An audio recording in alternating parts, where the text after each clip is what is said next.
Representative Alderman, Present. Representative Allred, Here. Representative Banks, Here. Representative Conrad, Here. Representative Crago, Here. Representative Davis, Here. Representative Schlegel is excused, Yep, excuse. Representative Winter, Here. Chairman Eklund. Here. Thank you.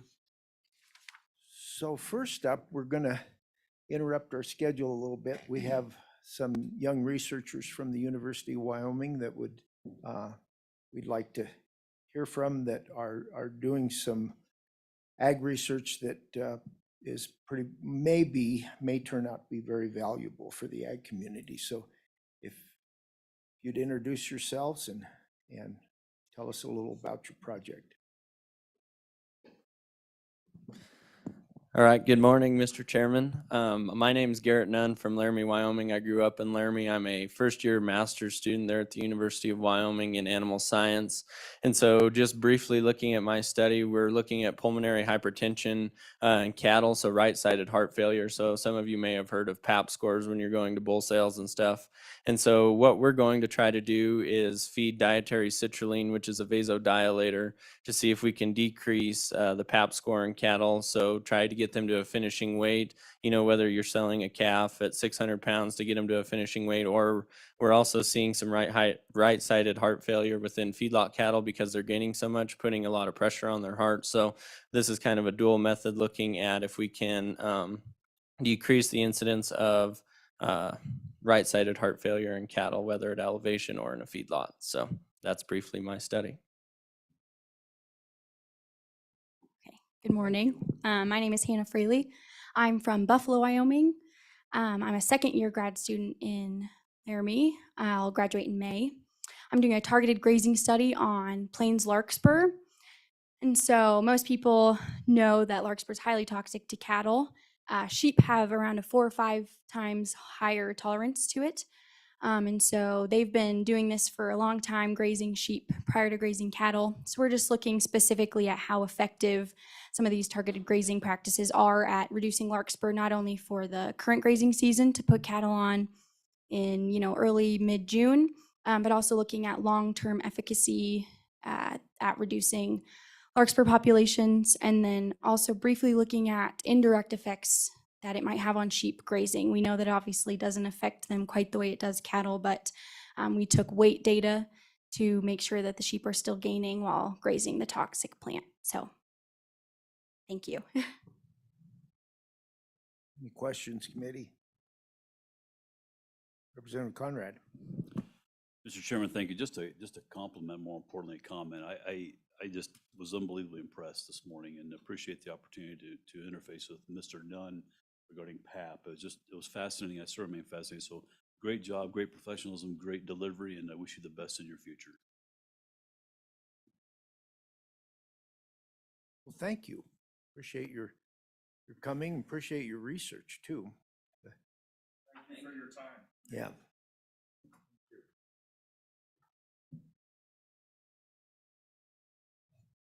Okay, the first bill for our consideration this morning is Senate File 29. And I think what we'll do is have Director True come up and walk through the bill.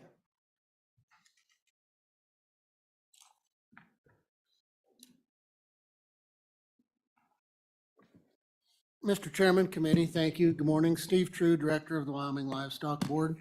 I was looking around for my state vet, but I don't see her in the room yet. So if we get in too much science, you may see me defer to bring you information at a later time. Mr. Chairman, this is the bill that my board developed through conversation with producers in the state and practicing veterinarians to update some of the language in the brucellosis statutes, 1119 400s. Quickly, and we carried this through Joint Ag in the interim, and Joint Ag brought this bill for us.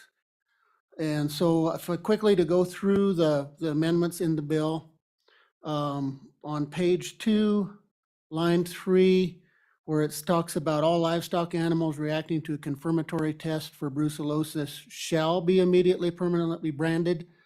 We offered that to change that shall to a may. USDA no longer requires that branding of a bee. We rarely would have to brand a reactor anymore due to the process of a brucellosis reactor. But we wanted to leave that as a may in there on the 1 in 1,000 chance that a producer may have a reactor that snowed in and she disappears or something in a windstorm that heifer or that cow is branded. So we left that possibility in there by just changing that one word. The next change, Mr. Chairman, is on lines 21, 22 on page 2 in the brucellosis testing program. This is something I think, Mr. Chairman, you've heard our previous state veterinarian, Dr. Logan, express regrets for naming something an area of concern, because all that does is bring concern from our surrounding state veterinarians to wherever this area is. So we offer it to change this language to temporary surveillance area. As an example, I think the committee heard us speak a little bit about, formerly we had an area of concern in Bighorn, Sheridan, Johnson County. Certainly waved a red flag at some of our fellow regulatory veterinarians, and they instituted some extra requirements, testing requirements on producers from that area at that time. So this would accomplish the same thing. If we had an area where we had something that the board thought needed extra perusal, we could name it more softly a temporary surveillance area and work through the same processes there. So that was that change, just to change that language, soften it up a little bit. Again, on page 3, we did the same thing. Anywhere there's area of concern is mentioned, we've changed it to a temporary surveillance area. And also on line 12, page 3, we struck the words livestock herd for a herd plan and replaced it with brucellosis mitigation plan. That just gets the older statute in line with the way our rules read at this time in our brucellosis rules.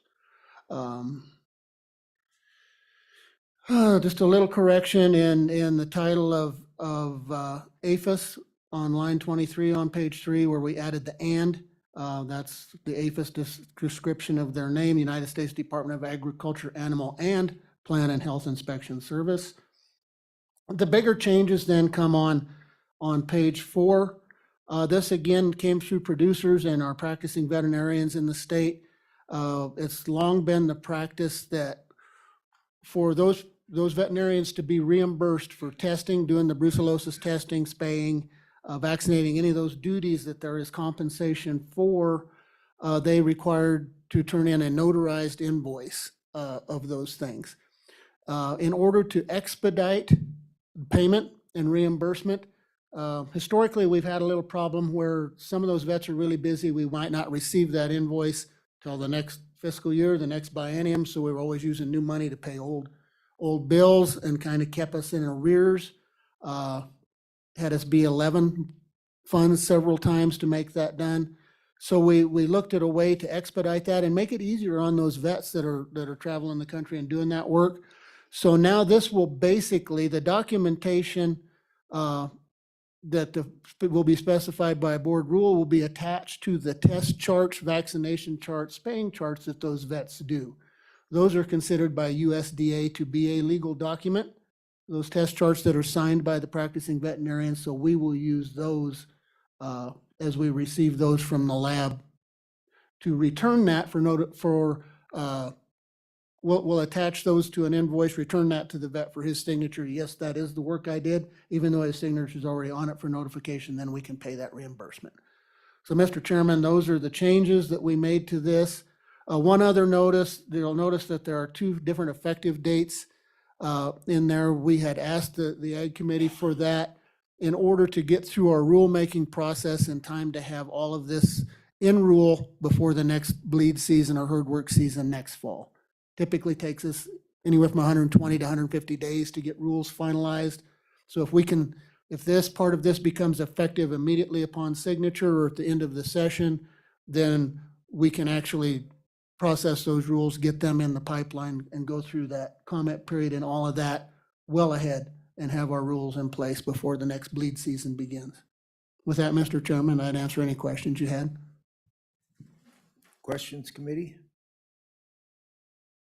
So, Director, as I remember when we did this surveillance area, and it was because we had elk that would migrate from the far northwest into the Bighorns.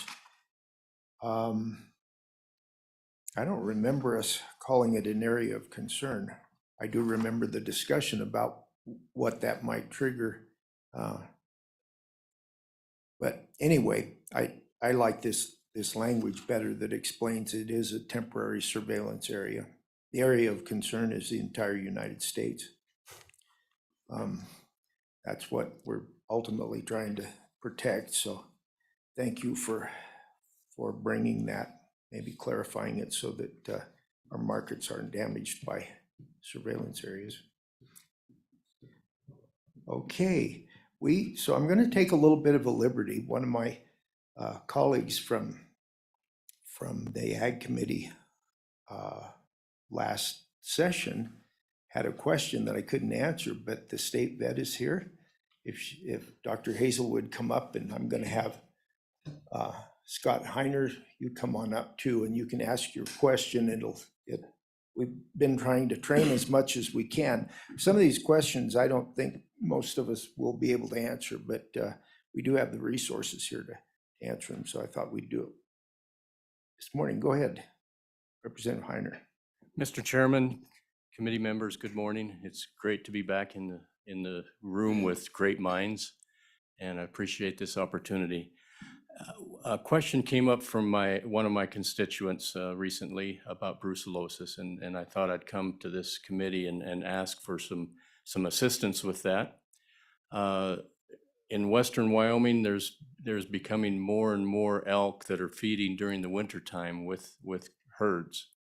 It's becoming more difficult to segregate those animals, and there's more of a chance of contracting brucellosis in the wintertime than it has been historically in the summertime because of the proximity with the animals feeding together in the winter.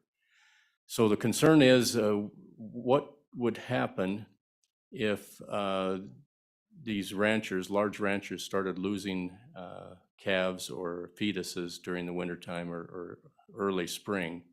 And I know the bleed season's in the fall, but in a situation like this, would they be quarantined during so that they could be tested for brucellosis, specifically quarantined in the springtime, maybe June, for example, when they normally take these animals to the forest or the BLM for grazing? They have to keep them on their hay fields for an extra month or something like that, which would decrease the amount of hay crop that they would expect for the summer and create a financial burden upon the rancher to keep those animals off of the grazing area for a month. So the concern we have is, could this happen, that they get quarantined in June or sometime other than in the winter time when you're normally feeding them anyway? But is there also a backstop to protect those ranchers with some kind of stop loss so that they wouldn't have to bear the financial burden of keeping those animals on their hayfield in June when they should be up on the forest or the BLM land? So that's concern, Mr. Chairman, and I appreciate any enlightenment or anything that could help alleviate some concerns that my constituents have on the western side of the state. Okay, Dr. Hazel. Mr. Chairman, thank you. Excuse me, Hallie Hazel, State Veterinarian. I'll try to make the answer as short as possible to your question, although it is fairly lengthy, and I know that Director True will be able to add some regarding the financing as well. So if there is exposure, and right now we are doing, of course, Game and Fish is doing some emergency feeding sites. As most people are aware, we've had an extremely severe winter weather in the western part of our state, and we are seeing a large die-off of elk and antelope and other wildlife species. That being said, if exposure occurs and a rancher were to see abortion during calving season, say in spring, first, of course, they have to notify us that it's occurring. And if they notify their veterinarian and the veterinarian therefore does testing for brucellosis, yes, the rancher is quarantined, but we try to work with that rancher to allow them to have testing but still be able to graze their leased allotments as long as they are not commingling with other herds they can still continue to graze their Forest Service or their BLM allotments. That is not restricted. If they are commingling, then we have to work with those other producers in that herd to try to develop some kind of a quarantine that is effective to maintain or to prevent the disease from spreading. But that presents a different issue if they are commingling. There is also funding available to cover the cost of the brucellosis testing and any activity that may occur as a result of that. For example, if they have to hire people to help gather those cattle to do that testing in the spring, we have what's called a brucellosis mitigation fund, and Director True can elaborate on that. But we have up to $25,000 per quarantine period that rancher can apply for to help cover the expenses that are incurred because of a brucellosis quarantine. Does that cover all the costs of a loss of grazing? Probably not necessarily, but we do our absolute best to make sure that they can still graze the areas that they are scheduled to graze. It does not prevent them from going on their leased allotments. That answer your questions? Mr. Chairman, Representative thank you very Heiner. much. It does answer questions and goes right along with what I've been told by my constituents. But the $25,000 may not be enough in the situation that we may encounter. And what I would ask, Mr. Chairman, is maybe the committee could look at raising that dollar amount ceiling a little bit higher. Of course, no one would get more than what their costs are, but sometimes for a herd of 500 cattle, $25,000 for a quarantine doesn't go very far. So that may be a little bit low. And in today's environment with the high cost of feed, maybe this committee could think about raising that up a little bit higher. Hopefully this never happens. But in the eventual, if it did happen, 1 in 1,000 chance that it did happen, it would be nice to know the state stands behind our ranchers and helps them during a time of crisis when brucellosis is something we're trying to eradicate and prevent. Thank you, Mr. Chairman. Questions, committee? Representative Davis? Mr. Chair, Dr. Hazel, when this occurs, not being very familiar with this, but if there's one aborted fetus out there, or is there a trigger amount, is it, because sometimes things happen naturally with the fetuses, but is there a trigger amount that the producer would contact the veterinarian that would trigger this? And then the second part of the question is, when you find the trigger point, or I guess suspect something like that, would the whole herd be bled and each individual cow then be sampled and tested? And then I'm just having a trouble wrapping around the whole herd in my mind.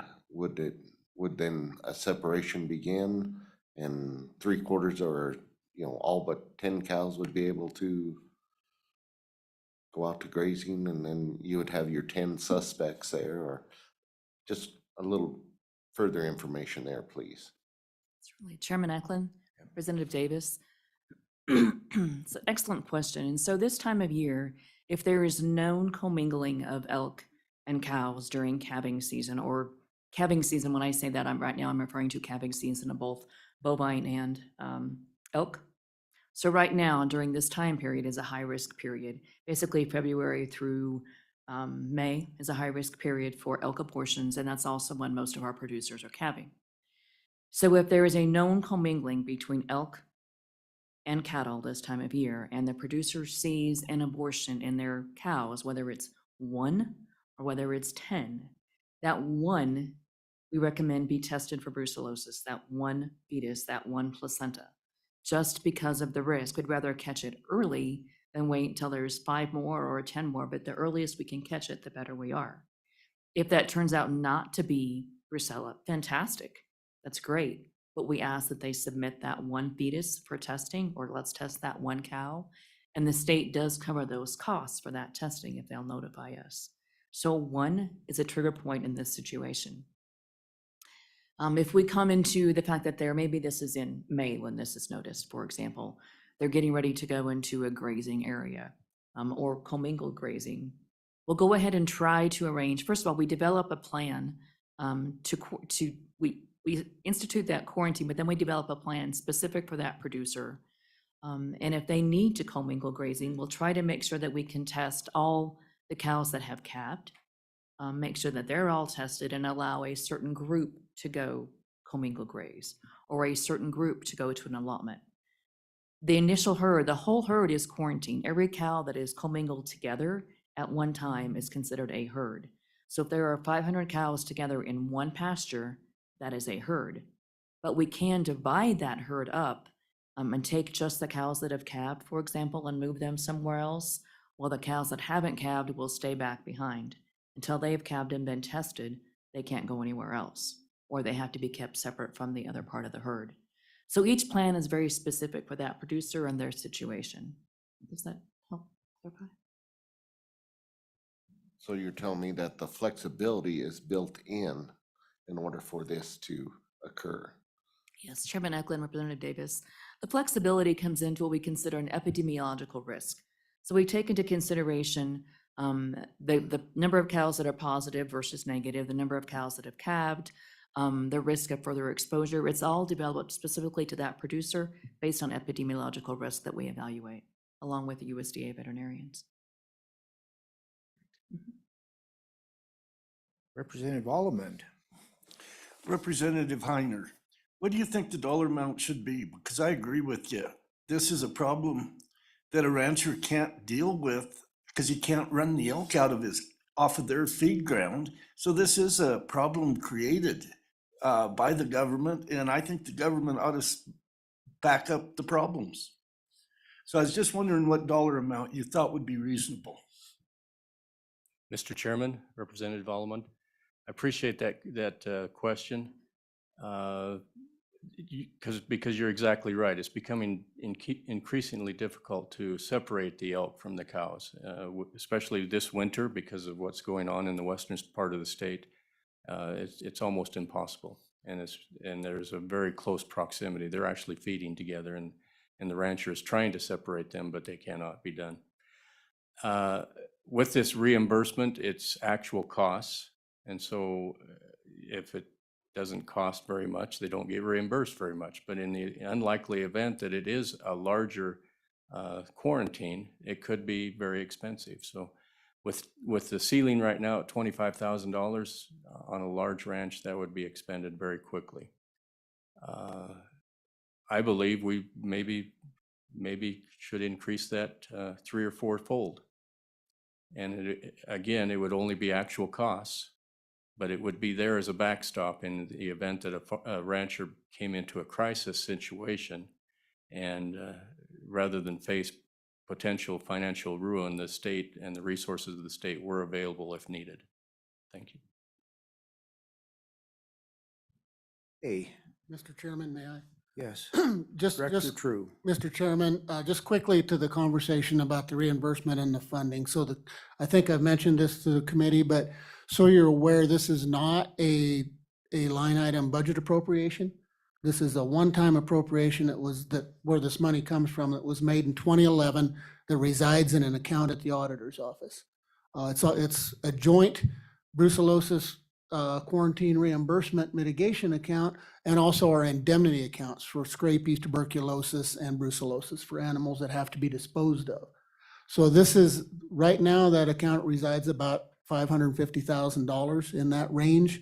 And that's all there is. So if any committee or any legislature would like to raise this reimbursement level, they might have to raise the balance of that account to offset that. Not that we've ever spent it, but if there were a brucellosis storm with 40 head of reactors that we had to dispose of in necropsy, that would eat a ton of that account up in a hurry. So there is a floor at $100,000. We're not allowed to reimburse any more quarantine mitigation money until the account fills back up with interest. But just so for the committee's education, that is redacted in an account and not a budget item. So that was set aside one time back in 2011, and we've used that account for those purposes ever since.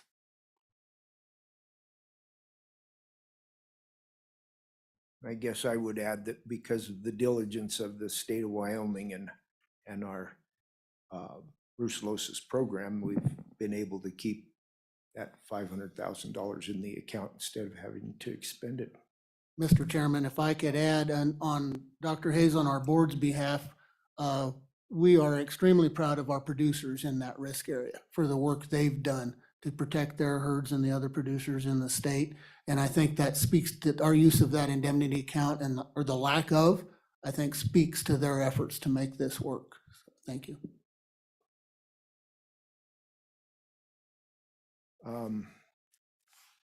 Is there any public testimony on this? We don't have anyone online? Okay, thank you. Oh, Mr. McGagnon, come on up here.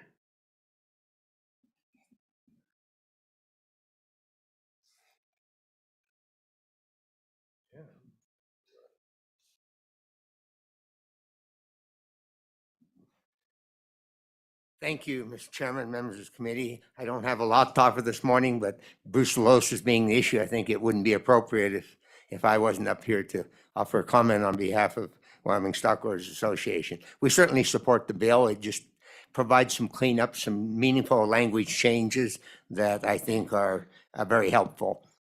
Beyond that, I would, two things. One, certainly compliment the Wyoming Livestock Board, the state veterinarian, for the way they have dealt with this issue over the years. And unfortunately, they've had to become the experts on this, as have some of our ranchers. And we wish it would go away, but it isn't going to go away.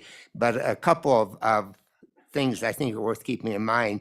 When we talk about helping these ranchers, it's important to recognize that these ranchers in that area of the state, they're the same ranchers that are facing brucellosis threat because of elk. They're the same ranchers that are facing extensive predation losses to grizzly bears and wolves, experiencing some of the greatest pressures from other causes because they are heavily dependent on federal lands for their ranching operations. So I think that anything we can do to legitimately relieve some of that burden would be good. The idea of making more money available for brucellosis payments, while it hasn't proven necessary to this point, might well be worth some consideration of putting some higher dollars into that fund and authorizing some payments that, in under appropriate circumstances, higher than the current $25,000 maximum, and we'd certainly be interested in looking at that. But overall, I think the program has worked well. Another area, maybe not directly related to this committee, but certainly of concern to us is our Wyoming Game and Fish has been under tremendous pressure to cease the use of elk feed grounds and feeding these elk. That's been the key factor in reducing the risk of interaction between the elk and the cattle in the area, is having those elk on those feed grounds in wintertime. And I know some studies are underway in that. We watch those very closely because any decision to reduce that feeding of elk in areas that pulls the elk away from the cattle is critical to maintaining our brucellosis-free status. And as those pressures increase, particularly pressures from the federal agencies, because many of those elk grounds are located on Forest Service land, and they get pressures from other interests to cease the elk feeding, and then they're reluctant to renew those leases. We've already lost one or two, I believe, of those elk feed ground leases from the Forest Service. So I think that whole broader picture is something that we, and particularly you as members of this committee, need to keep in mind as we look at this issue, that the implications just build one on another. With that, Mr. Chairman, I'd be happy to entertain any questions. Questions, committee? Thank you, Thank you. Mr. McGagnon. Any further testimony? Okay, we'll close testimony. Committee, what's your pleasure? And moved by Craigo, Second. seconded by Conrad. You need to turn your signs a little bit so I know who you are. Thank you. Any discussion on the bill? Yes. Representative Almond. Thank you, Mr. Chairman. I think we ought to discuss putting some more money in this account because, and raising the cap on the payment, because this could ruin people, and it's not their fault. And I don't know what that figure is, but I think, I don't think 500,000 in an account would stop a couple tragedies. So when I brought Representative Heiner in, it was a whole different subject. And I don't think we can do it with this bill. We can do it with an interim subject. And, Okay, but as far as the bill goes, it's just kind of trying to do a few updates with brucellosis. there is one thing I would like to amend. And that is on page 2, line 3. I would like to leave the shall in and take the may out because I think these cattle ought to be branded. Okay, as I recall in the interim, we discussed that, and it isn't the common practice that's being used, if I'm correct on that. They're usually tagging them, and as far as the B went, that was when brucellosis was a lot more prevalent.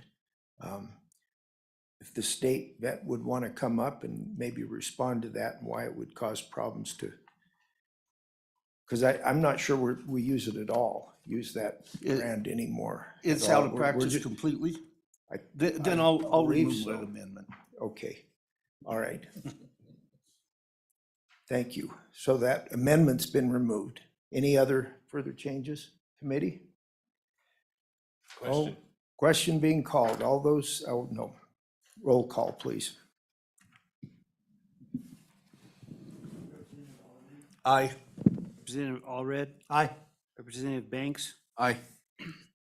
Representative Conrad, Aye. Representative Craigo, Aye. Representative Davis, Aye.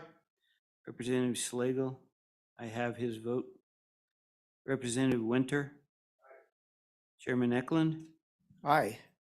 9 aye, 0 no, do pass.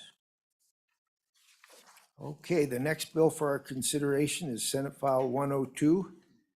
Senator Salazar, come on up here and, oh, you've got help. Oh, no. And introduce yourselves. I think we know both of you. Most of us do. Thank you, Mr. Chairman. I'm privileged to be before this committee. I'm State Senator Tim Salazar, and I have the father of the Food Freedom Act, and I'll let him introduce himself to you. Thank you, Mr. Chairman. Tyler Lindholm with Americans for Prosperity. So, Mr. Chairman, just by way of a quick history, the Wyoming Food Freedom Act was originally adopted in 2015 by my distinguished colleague here, and it was really setting new ground for marketing homemade foods. The bill that I bring before you, sir, is I think rather popular. I don't believe it's controversial. And when it was on the other side, we had input from the Department of Ag that was helpful.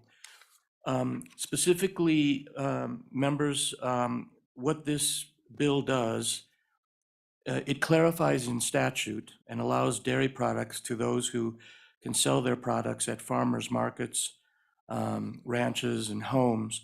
And at the same time, it defines what the designated agent is.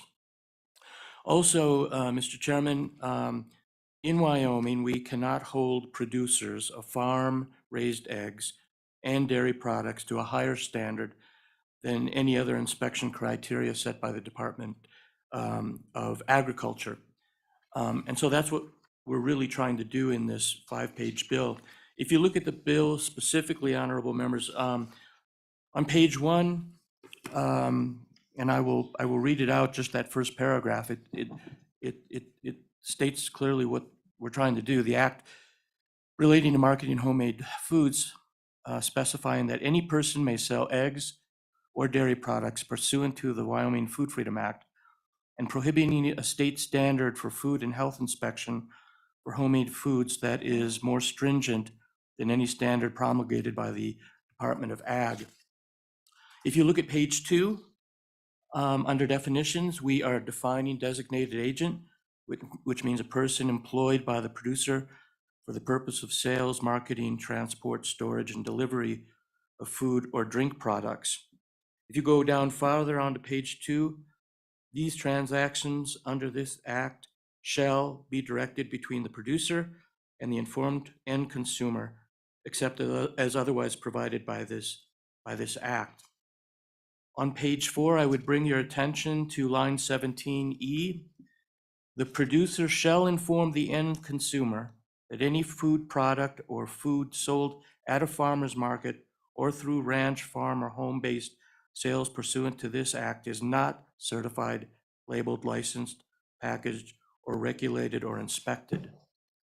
And then finally, Mr. Chairman, on page 5, if you look at at line 16, the Department of Agriculture shall not promulgate any standard for food and health inspection that is applicable to this act that is more stringent than a standard established by the United States Department of Ag.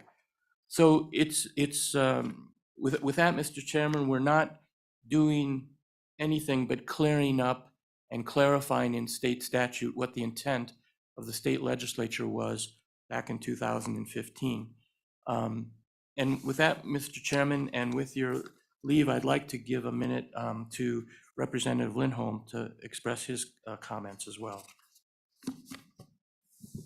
Mr. Lindholm. Yeah, thank you, Mr. Chairman, members of the committee. What Senator Salazar has developed here really stems from some of the unintended consequences of how we've moved the Food Freedom Act through the last several years. When we first started out, we took a little bite of the pie. And as we learned more about U.S. food law and the state of Wyoming food law, we took other little bites. In fact, we even had an amendment that allowed for rabbits to be butchered and sold. And Mr. Chairman, you were here for that amendment. And then we did fish, and then we clawed in even more. And what ended up happening during that time period, because there's really no good model legislation out there, Wyoming is the model. You're it. You're developing the model that the rest of the United States follows. That is 100% the fact. Wyoming's, kind of it as far as food freedom is concerned. And so what ended up happening is we had this little bit of a gray area that came about for designated agent, where some of the inspectors in the state of Wyoming said you need to do this, and some of them said no, you need to do that, and that's because we weren't very tight in our definitions in the law. And that, to be honest with you, was on purpose to allow for as much flexibility as possible. We got to the point where we were a little bit too loose. So what Senator Salazar is effectively doing here is tightening down that language, saying that this is a thing. And I would point out two things. You can see most of the bill is just ensuring that we've got that designated agent definition going in. And then how that food is sold is essentially most of that. But then I would bring you to page 5. And this comes as a recommendation that if you're looking at your engrossed version, if you look at page 5, lines 5 and 6, you can see that it used to say egg and dairy products in there, but egg was pulled out during the standing committee over on the Senate side, and that was because that would have actually required even more labeling than what we would have ever wanted. It would have been a double labeling requirement for eggs. So pulling that out, and then on the bottom of page 5, this is kind of doubling down. If you look at lines 21 and 22, nothing in this article shall be construed to be more restrictive than applicable federal requirements. Essentially, lines 16 through 20 is just really doubling down on that statement. And Mr. Chairman, members of the committee, our state Department of Agriculture is really pretty good about ensuring that we're not going above and beyond any kind of federal requirements we have. In fact, if Mr. Chairman, members of the committee, if you wanted to run this on DEQ, I don't think anybody would flinch or anybody would cry too much about that. As far as making sure that those minimum requirements we're not going past those minimum requirements in the state of Wyoming. And with that, Mr. Chairman, I'll stand for any questions. Oh, also, Mr. Chairman, members of the committee, Americans for Prosperity is on and in favor of this legislation. Hey, Representative Davis. Okay, Mr. Lindholm, what is the definition of dairy products? You know, with today, everything can be milked and made into cheese. Is that the broader definition, or do we need to expand on that? You know, because when you say dairy products, immediately comes to mind is milk, you know, cow's milk or that type. But I mean, there's a lot of alternatives out there now. So I didn't know if we needed to broaden that definition or not. Mr. Chairman, members of the committee, to Representative Davis' question, I believe that definition is under 1149. It's not included in this legislation because we weren't affecting it at all. But I would have to look it up to get back to you about that, Representative Davis. Committee, other questions? Okay, yes, Representative Conrad. Mr. Chairman, thank you. I guess this wouldn't surpass, or more importantly, we'd still be aligned with the 250,000 units and or $250,000 a year. So that would not change. Mr. Chairman, members of the committee, to Representative Conrad's question, that is correct. That's not being affected by this legislation. Perfect, thank you. Okay. Well, thank you. Stick around, we may have other questions. Further public comment on the bill? We have at least one or two more. How about we bring up Department of Ag, please? And then I'll get to you, Tom.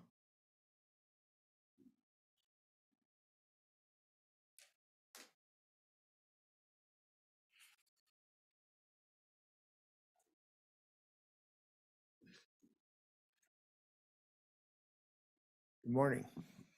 Good morning, Mr. Chairman. Julie Cook, Administrative Manager at the Wyoming Department of Agriculture. Director Miyamoto sends his regrets that he could not be here today, so he asked myself and Justin Latham, the Manager of Consumer Health Services, to be here to answer any questions you may have.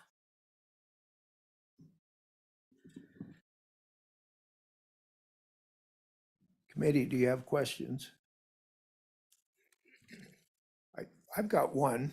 So since we've started these food freedom laws and legislation, has there been any complaint by the public about foodborne illnesses from the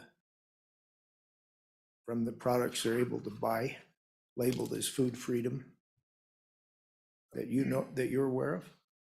Mr. Chairman, members of the committee, good morning. Thank you for having us. We have received some complaints within the department about foodborne illness.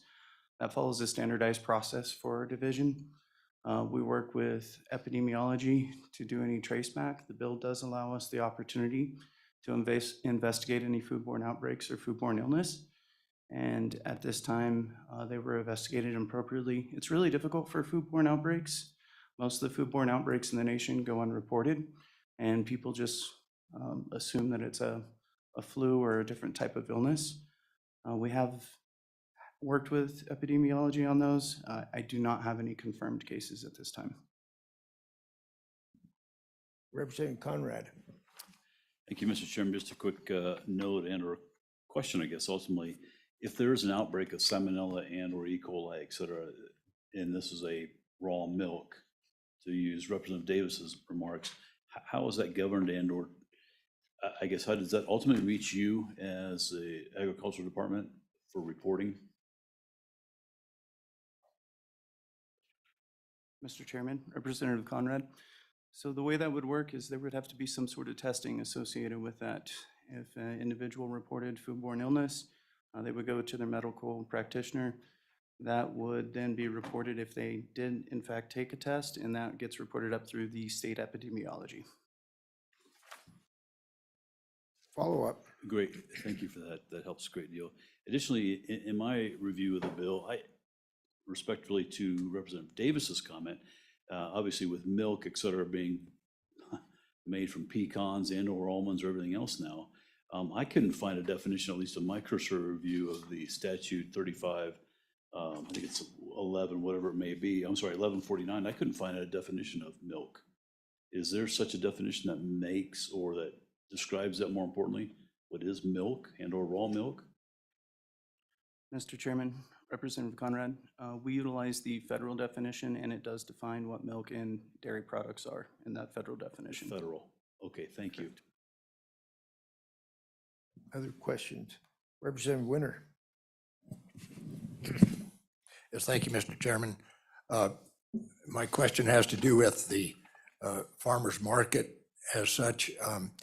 The way I read this bill, a person doesn't have to purchase milk products or eggs from just a farmer's market, but they could go to a farmer or a rancher that is producing milk and eggs and purchase it from him without any problem. Is that correct?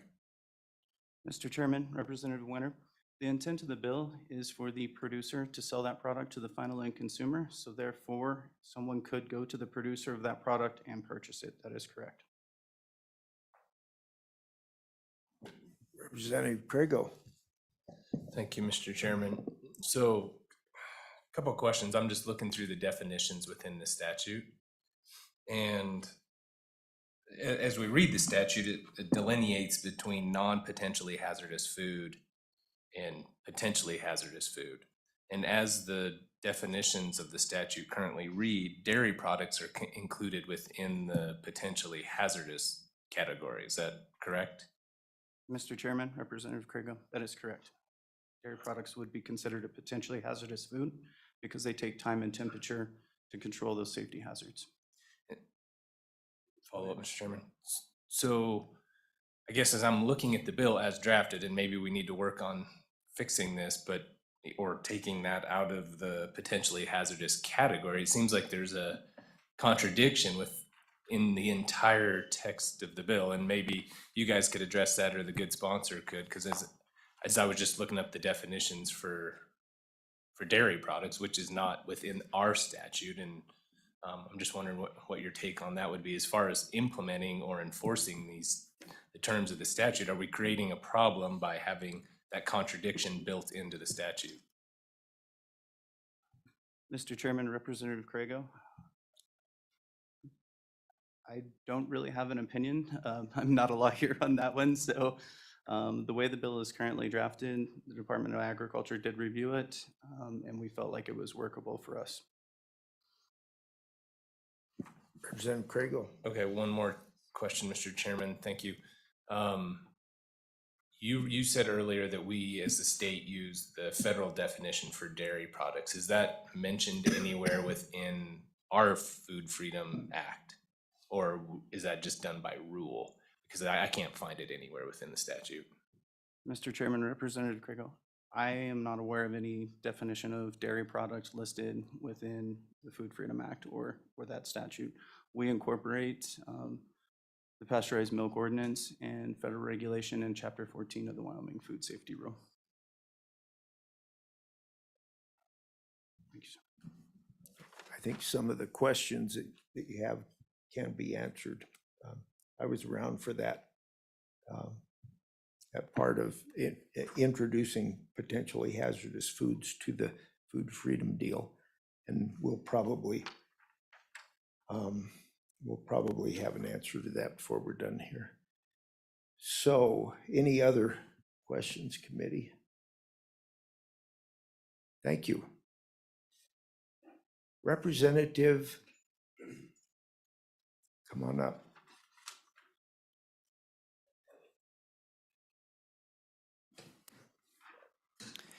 Thank you, Mr. Chairman and committee. I applaud the work of the bringer of this, and I really am before you today to offer an amendment to the bill that I think will help tighten up the intent, and it really comes to you from what I would describe as the farmer's market model of a consignment type store for these type of products. And it's a better tightening of the definition of the designated agent to allow for these farmer market stores that are out there. And I really think this was the intent of the bringer of the bill, to try and allow for these type of stores to be that designated agent to be able to sell the milk and dairy type products. And so with that, Mr. Chairman, I would pass out the amendment if you're so Yes. inclined, so you could see my thoughts, and really what it is just highlighting where this would fit into it. I don't have it on a line by line basis on the engrossed copy. Okay, well, go ahead and hand it out, please.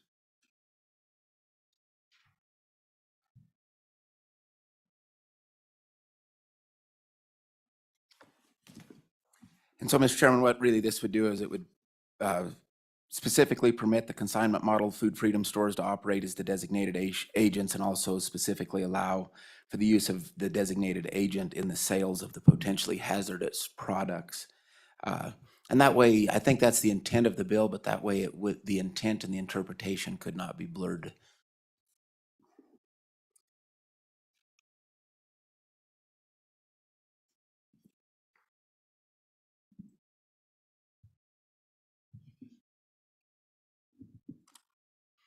And that's what I have for you today, Mr. Chairman, is that idea to try and clean it up. And there might be some folks online that would have some comments that are encouraged by this idea.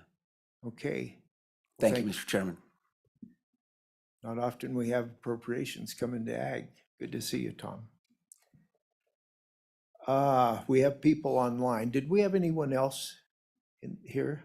Yes. Well, we got two of you. Go ahead, Shelley, when you're ready. Thank you, Mr. Chairman. Shelley Duncan, former representative and past two versions of this bill. And I just wanted to give my encouragement. Each time we pass this, we, just like the former representative and senator testified, that each time we just tighten it a little more and a little more. And just for those that are new, we have had the requirement of labeling. The requirement in retail was last year, where if it's in a store or a retail, it has to be in a designated place that's marked that it's not inspected. So there's a lot of caveats for the end consumer to be informed. So just wanted to give my support, and that's it. Thank you, Mrs. Duncan. Farm Bureau, come on up.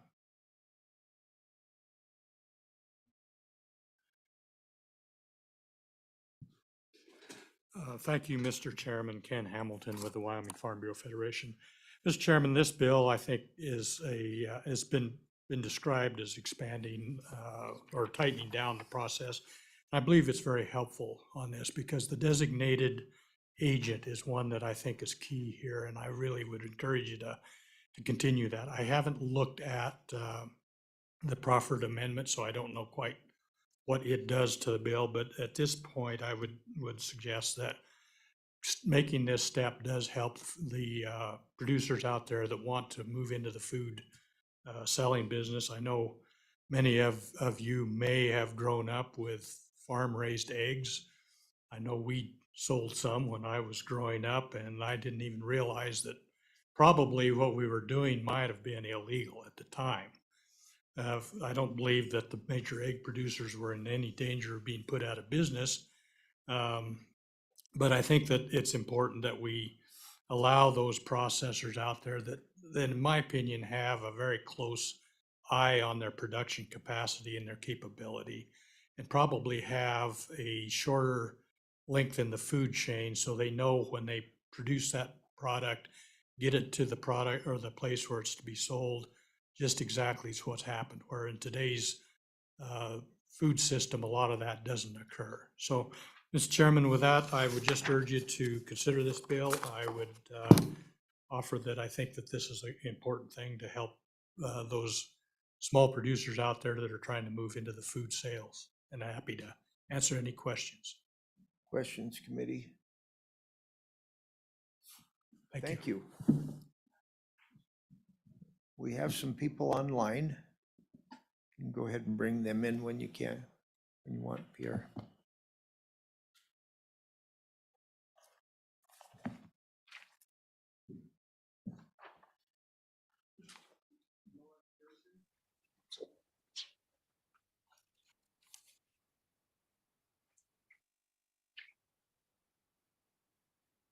Go ahead. Hello, can you hear me? Yes, go ahead when you're ready. Hello, Mr. Chairman and members of the committee. So I would encourage an aye vote on this bill. But I have a question on this. So we are sheep producers in Southwest Wyoming. And what I'm wondering is, does this bill cover meat processed at local processors that aren't USDA inspected as well? No, this bill would not be covering those. It'll just be, well, Because it's saying home bake, that producers are allowed to sell their products, and just inform the public that it's not USDA inspected or whatever. But so in the state of Wyoming, we have issues as sheep producers. There are several USDA cattle processors, but they're not inspected for sheep. Does that make sense? And so even though they're USDA for cattle, they're not for sheep. And so they put a sticker on our lamb when they process our lamb saying that not for resale. They put a sticker on it that says not for resale because they're not USDA for sheep. And that's a real problem for sheep producers in Wyoming. I realize that we can sell a lamb on the hoof prior to them going to the processors, but the problem is that a lot of times we'll send, say, 25 lambs to be processed, and then we're not supposed to sell it after they're processed. Does that make sense? does. Which we should, but we should be able to do that. I mean, if there was a bill in our legislature saying that processors would be able to sell meat retail from their stores, even though they're not USDA inspected, whatever that meat might be, we as sheep producers should be able to do the same. We should, it's not like we're having them we're not processing them at home. We're taking them to a professional processor that might be USDA inspected for beef, but I'm just wondering. We'll let the sponsors describe their bill, but it doesn't have meat processing in it. We dealt with that a little bit earlier, and have dealt with it before. So is there any way to get an amendment on there? Not on this Where- bill. This is meant to do something entirely different. So let's let them go ahead and explain why we probably don't want to add meat to this thing. Mr. Chairman? Thank you, Mr. Chairman, members of the committee, and to Ms. Pearson. When it comes to slaughter of meat products in the United States, all of that is guided by what's called the Federal Meat Inspection Act. And the Federal Meat Inspection Act actually reaches back to 1906 and has been amended multiple times from here on. And it is incredibly tough to be able to move through those hurdles as a state, to be able to provide more local products. That being the case, without permission of the USDA, the state of Wyoming is pretty well hamstrung. But I do know, Ms. Pearson, that that there are several members in the legislature that are currently working that issue, and hopefully it can be studied in the interim to be able to hopefully provide you with that solution or find a solution so that you can more directly take your products to consumers. But meat has been the biggest issue from the get-go. And to give you an example of how weird this all gets is technically we could butcher 1,000 chickens, each one of us, right here on this dais, and sell them directly to consumers. And the USDA is completely fine with that. That is completely acceptable by USDA standards. But if I drug a lamb in here and butchered it on this dais, somehow things have changed. And I truly believe the USDA doesn't believe that bacteria can get on chicken. I think that's the only rationale I can find in their current regulations. But that's how kind of silly it is. But I do know that there are some representatives and senators that are very interested in pursuing this topic. So I know that's not a good solution for you right now, but I know that there are several that are running the ball for you. Okay, well, I'm just trying to figure out why there are processors that are USDA for beef and they can't be USDA for sheep. because we sent our lambs all the way up to Alpine or Thane to have ours butchered because they assured us that they would be USDA for lamb by this February. And then they called us and said that they couldn't do it because all that they were missing to be USDA inspected or USDA approved for lamb was a head catch. And they're USDA for beef. So that's really putting your sheep producers in a bind where we can't process 15 or 30 or 50 lambs Mrs. and Pierce. sell them after they're butchered. I'm just letting you know our concerns. Okay, all right, this one, we'll have other bills trying to work meat into it, lambs included. Pork, Okay. beef, maybe even chickens. But we have more testimony online. Thank you.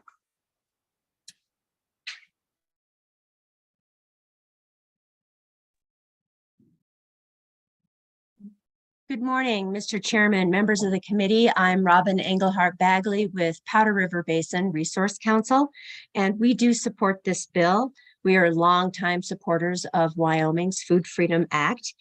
This bill doesn't significantly change anything in the law. It simply clarifies the designated agent piece and ensures that our Wyoming ag producers can sell their food products.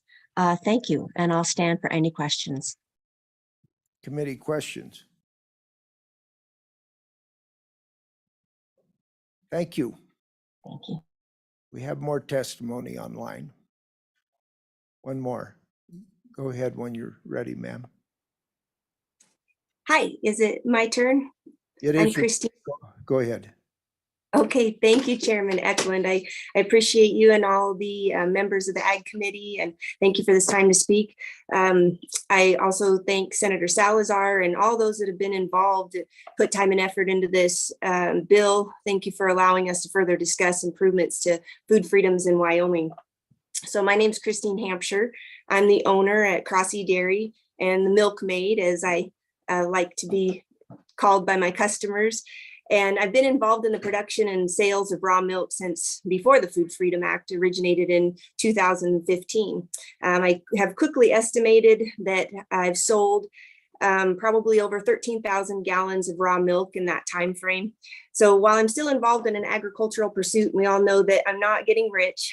My family and I have no doubt enjoyed many blessings from being able to sell raw milk. Our family's income is solely agricultural based, and so the raw milk sales have definitely been helpful at times when the annual beef calf check and that market has been volatile. In August of 2020, my family opened the Freedom Foods Market in Sheridan as a way to further increase our opportunity to sell raw milk, but also to further increase the ability for other local producers to sell their products. And so through that market, we've seen great sales. We have about 40 different local producers involved. Our revenue last year was over $300,000. And so we've really seen that be successful in this time when more consumers are seeking out local food products. But in that food freedom market in Sheridan, we do have quite a few potentially hazardous foods that I'm still concerned about. So while I applaud this bill and the improvement that it allows for raw milk, I don't want those potentially hazardous products and the producers behind them to be left behind. And Representative Crago kind of alluded to that, and Representative Walters brought up some great amendments that I think would really help this. So we could redefine that designated agent to allow sales in a consignment model market, a food freedom type store like we have in Sheridan, and also several other locations around the state.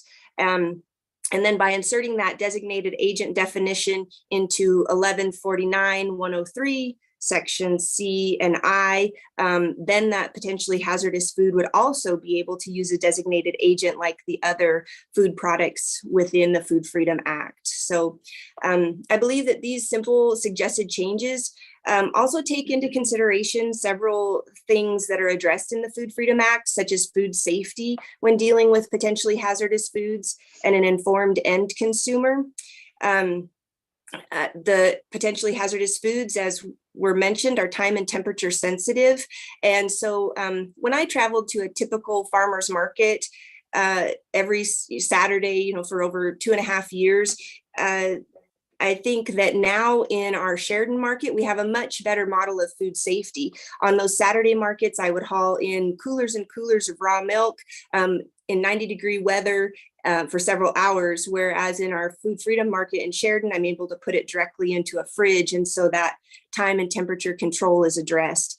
On a weekly basis in our market at Sheridan, we have wonderful conversations with our end consumers. We're still able to have that intimate environment where we can stop and answer their questions, and we can address any concerns that they have, since sometimes we are dealing with foods that are not typically found in a regular grocery store. And so I think that those two issues of food safety and an informed end consumer are still addressed by these amendments. And so I just, in conclusion, hope that you consider continuing to really improve this act. Like was mentioned by Tyler Lindholm, Wyoming is on the edge of leading our nation all the time in food freedom. And so, myself and other producers have greatly benefited from that. As the Food Freedom Act mentions, the intention is to encourage the expansion of agricultural sales by facilitation of the purchase and consumption of fresh and local ag products, enhancing the ag economy and providing Wyoming citizens with unimpeded access to healthy food. So thank you for your efforts in continuing that. I'm available for any questions. Thanks for your time. Committee questions? I have one. So what you're telling us is that this Food Freedom Act that we have has brought in $300,000 to your ranch this year, or is that an annual deal, or is it that's part of the question. The other part of the question is, it sounds like a substantial entity within your family ranch that would keep other members of the family on the farm rather than having to expend money to expand in ranch land and other pretty expensive things. Is that correct? Yes, sir. Chairman Eklund, those are very good points that you bring up. So that $300,000 was generated last year at our Food Freedom Market in Sheridan. So as I mentioned, that does not just sell my family's products, but we have 40 other local producers involved. So there's quite a local food presence there. So that was not just by myself, although the raw milk is the main draw in that market. That number was not just financially my own family. It was also the 40 other producers that contributed. And I think you make a great second point there that, yes, continuing to provide opportunity for young people in agriculture. My family we have 4 children. Some of those children are older. My oldest daughter is 18 and finishing up high school. And so we are definitely excited about the possibilities that can provide for them. As you mentioned, agricultural land is expensive. And so the more that we can diversify within the realm of what we currently have, that brings exciting opportunity for us and our family. Thank you. We may have you come to our committee sometime we might be doing some research on how to expand family farms without doing it the traditional way by having to buy the next door neighbor's ranch. But there are other options available to young people trying to get into ag, and we may, as a committee, research that, and we may have you come. So, and your name is Christine Hampshire? Okay. Yes. But someone knows you, so we'll be able to stay in touch. Thank you for your testimony. Thank you, everyone. All right. Any further testimony? We're done online, and audience, you're done. We're going to bring up the sponsors, and they've had a chance to look through the amendment. And something that was described, Tyler, to me were the food deserts that are being created in Wyoming due to our rural nature. Could you kind of describe those and how some of this food freedom things are meant to address that? Yeah, absolutely, Mr. Chairman. So when you hear the term food desert, what you're really hearing is pretty much every one of our rural communities. I'm from Sundance, Wyoming, and we're certainly a food desert. If it wasn't for the trucks going along the interstate and backing up to the dock, we'd be in a rough spot. But what we've seen over time with the expansion of the Food Freedom Act and basically government just getting out of people's way is we've seen high tunnels popping up where people are able to grow food year round, be able to provide those products directly to their neighbors and families and friends. When we first went under this endeavor so many years ago, a lot of people didn't even know it was actually illegal to sell a pecan pie to your neighbor. That was against the law. In fact, we had a couple of years prior to the Food Freedom Act passing, we had the Cottage Food Act that had passed. But the Cottage Food Act was only for nonprofits such as the Sunday church bake sale, those types of things. That said, that's fine. But when you break it down on what that actually means, it essentially means government says that if you're not making money on that product, not a chance you're going to have bacteria, right? That's what they were saying. And so with the Food Freedom Act, it became suddenly very obvious that, okay, well, maybe we need another act that kind of dovetails in with our Cottage Food Act. Cottage Food Act is for those nonprofit organizations. Mr. Chairman, as an example, I would bring up the Testicle Festival in Beulah, Wyoming, where we gather up a lot of the leftovers from brandings throughout the year, and the local fire department holds a big fry, and it's a big moneymaker. And under the Cottage Food Act, not only at the state level but at the federal level, that's completely okay. Nobody gets sick because, like I said, bacteria doesn't like nonprofits. Everybody knows that. Whereas the Food Freedom Act is it is a different animal in the regard that it does have to take into consideration foodborne illnesses like the Cottage Food Act does, allowing for those inspections. But what we've been able to find in the state of Wyoming, and in fact, the Department of Ag testified to as such, they have no open investigations and there's no cases. That's not to say people won't get sick. Of course they will. People eat food all the time, and we do it 3 times a day, sometimes more. You're going to get sick from food. We've all had food poisoning at some point in time. The biggest difference here is when you're looking at your small producers versus your large producers being the types like Walmart, Kroger, Albertsons, what have you, that are utilizing large inspection methods. They can afford to take that hit if they get a group of people sick. It happens all the time. In fact, the largest product that'll get people sick most often, you can look this up on the CDC's website, happens to be leafy greens. So, Mr. Chairman, I would recommend you stop eating leafy greens for the time being, just until it becomes safe again.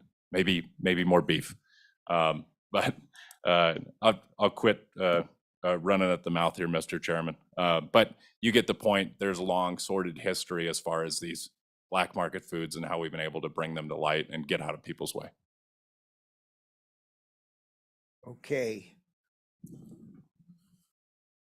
The amendment that's brought to us, I think we'll discuss that a little bit. How does it fit in with your bill? And does it strengthen the bill? Are there any concerns you have with it?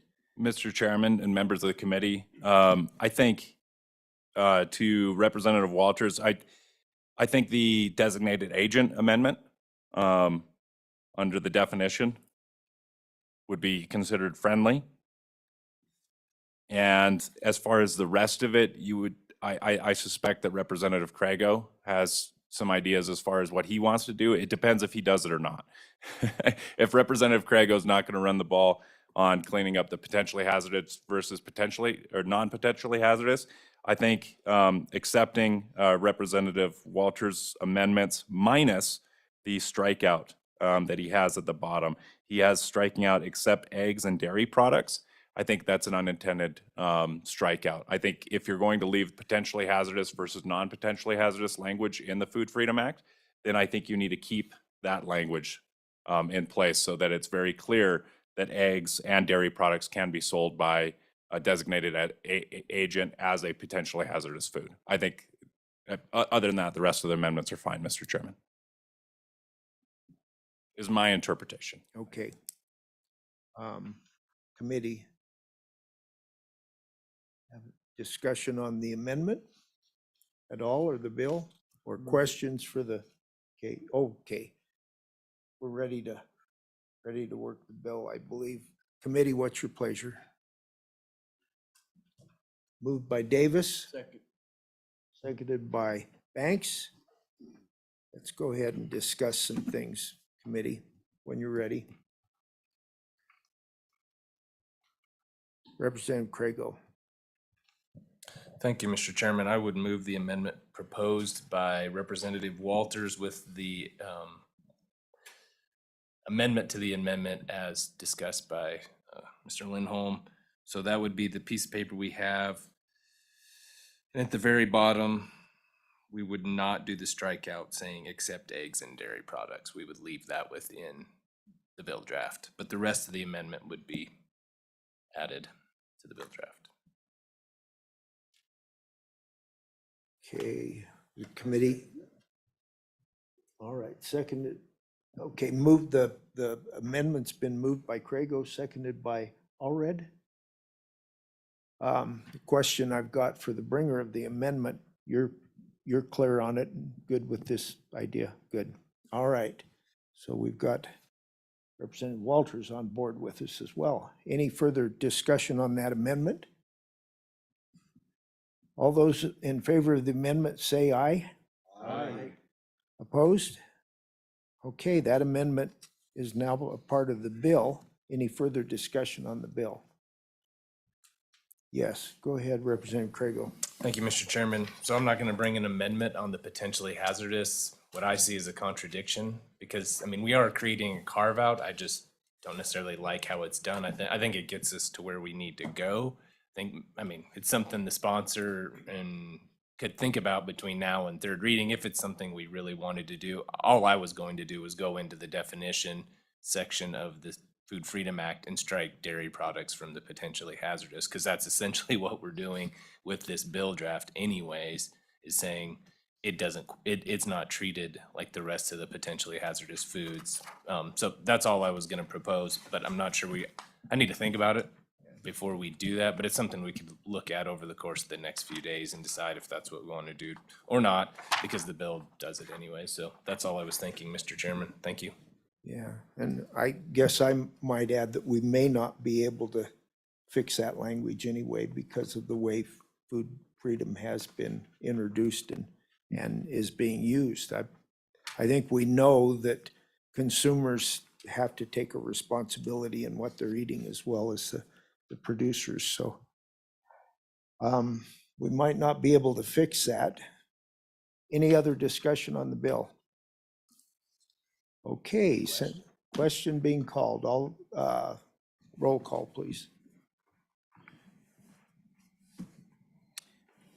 Representative Alderman, Aye. Representative Allred, Aye. Representative Banks, Aye. Representative Conrad, Aye. Representative Craigo, Aye.